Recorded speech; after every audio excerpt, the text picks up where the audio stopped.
The recession almost upon us. Let's ask Jamie Cox. He's managing partner at Harris Financial Group, and Francis Donald is chief economist and strategist at Manulife Investment Management. Francis, let's just kick things off here. Weakening is the picture. Weakening, and this is the game with macro. It's not about the level, it's about the direction. And for most of the leading economic data, unfortunately, we have both of those problems. Some of the levels of this deeply, sharply negative data is consistent, not just with garden variety recessions, but some of the worst recessions we've seen. And we continue to see a deterioration in the data that matters. Now, we still get pushback, but jobs, they're still so high. Let's remember, jobs are the last shoe to drop when we're in this type of environment. So when we're looking ahead, unfortunately, just about everything that we have on our docket tells us a recession is coming. And if you're going to push back against that, which you can, you have to say, well, this time is different. And it just might be. But if you're an economist with numbers, it's really hard to look at the stack of data and see anything but a recession right now. No, it's so obvious and normal the way that this is playing out. I wish we would hear more from the Fed about it. Not about employment and inflation and all the last places this shows up, but about the stuff like claims like Philly Fed and all the rest of it that's weakening. Now, let me just ask you this, Francis. One thing that is different from at least 2008, consumer balance sheets are in a lot better shape. So as odd as it sounds to ask the question, do you think households can somehow, bear a bad recession better than they might have been able to 15 years ago?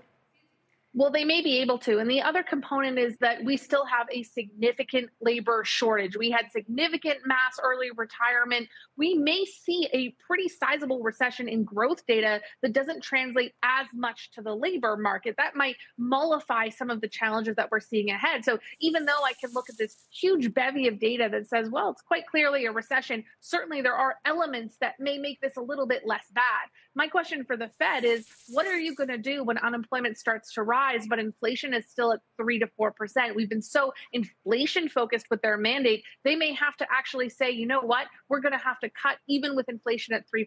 That's going to be very uncomfortable for them.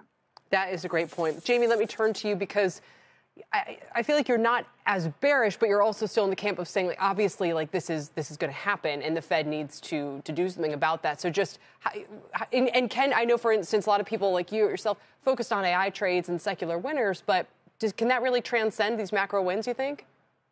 Well, the accumulating effect of interest rates or interest rate policy over the last year is really catching up with the data. I mean, the economy is really struggling, and that was sort of on purpose. I mean, that was the Fed's game, was to lower inflation. And when they slam on the emergency brake with Fed funds rates, we are seeing in real time what the effect of that is. And what I'm hoping is the labor market is actually strong enough to sustain us through the manufacturing piece of this, where the price is paid and the prices, received portions of this can actually become transitory because the Fed made it that way.